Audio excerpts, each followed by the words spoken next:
There are sects among the Muslimin. We get along. That's how it should be. We should be getting along. We should greet each other. This business of labeling people kafir is one of the roots of the problems we have. And that does not exist only with one sect. Trust me, it exists with many, many sects. When you have a difference, say, no, this one's a kafir. Why? For what? Why use heavy terms? Obviously, this might be understood by the Muslims more than others. But we know it's a problem, because the minute you label someone with these labels that are so heavy, do you know what will happen? It creates a sense of going back to some rulings in the hearts of some of the Muslims. And you know the ruling of apostasy, for example. Some of them have made mention of some harsh rulings. The problem is the people start taking the law in their own hands. That's where the problem is. A few days ago, I saw a clip on YouTube.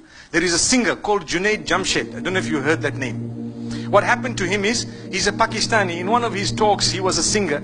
And he turned to the deen and he became a little bit more serious about his faith. But still, he was promoting something, saying something. In his statements, you know, we are human beings. I'm sure we have a slip of the tongue now and again. It's normal. Look, I'm speaking to you without a paper.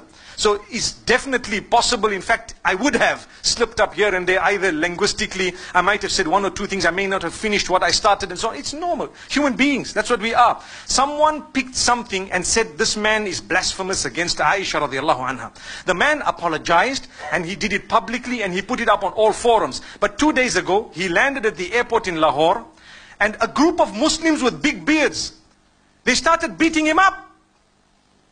And they broke his glasses and they were hitting him. And he ran away as big as he is. And why? They said he's a kafir. You know, he's an insulter of the Prophet. The man apologized a long time ago for the slip of the tongue.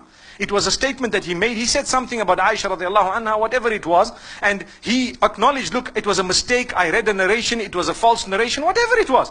But they beat him up. Those are the ones who are listening to the others, who is sitting back in their little parlors, calling this one kafir, that one kafir. What happened? As a result, the public took the law in their own hands to hit him. There's a difference of opinion, leave the man. But he apologized on top of that. And still, what was the root of that? It was because someone somewhere called him a kafir. That's what it is. Relax. If I have a difference with you, I could say, my brother, this is a deed of disbelief. That's correct. But to label you, hey, this one, that Allah has kept one entire day to do that. It's known as Yawmiddin, the day of judgment. Don't judge people just like that. If people were non-Muslim and they accepted Islam, or people were sinful and they came to the right path, remember there would also be people on the right path who later become sinful. It could be. So don't be judgmental. Try and contribute positively to everyone. Try and reach out to all. If you see something wrong, there is a way of correcting it. Think and think deeply.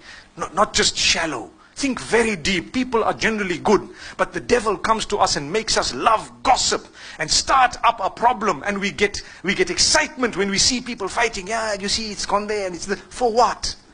May Allah subhanahu wa ta'ala gather us together in Jannah, the same way He has gathered us here. May Allah bless you all. Wa sallallahu wa sallam wa baraka ala nabina Muhammad.